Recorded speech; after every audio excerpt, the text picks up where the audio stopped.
من سخت ترین کلاچ ماینکرافت رو انجام دادم. لایک کن، گوش کن، بریم برای ادامه. خب ما اینجا 3 تا چالش داریم که به ترتیب از آسون سخت میره. خب بریم برای انجام دادن اولین چالشمون قراره چی باشه؟ یک باکت خالی پایین پرش کنیم. ایزی و راحته، به نظر راحت که چه عرض کنم.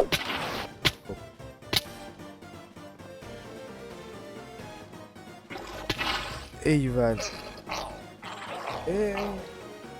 امیری چالش اولمون دیگه اچ میکنه بعد اینکه چهارم پنجمین بار دارم انجام میدم. چالش اولمون تموم شد، دهنم آسفالت شد.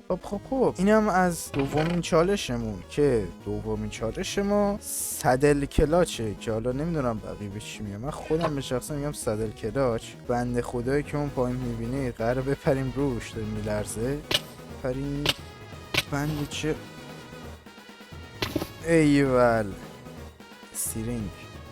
خب تقریبا برای هر کدوم دوتا قبلی ها من بالای 5 بار تلاش کردم تا بتونم یه بار اونا رو درست انجام بدم و ازش ویدیو ضبط کنم. برای این یکی هنوز بار تلاش نکردم و میخوایم بریم ببینیم میتونیم داخل فرست ترای این یعنی ماینکارت کلاچ روی اون ریلا رو انجام بدیم یا نه. بریم ببینیم چه تان کنیم. ایول بار سوم تونستم.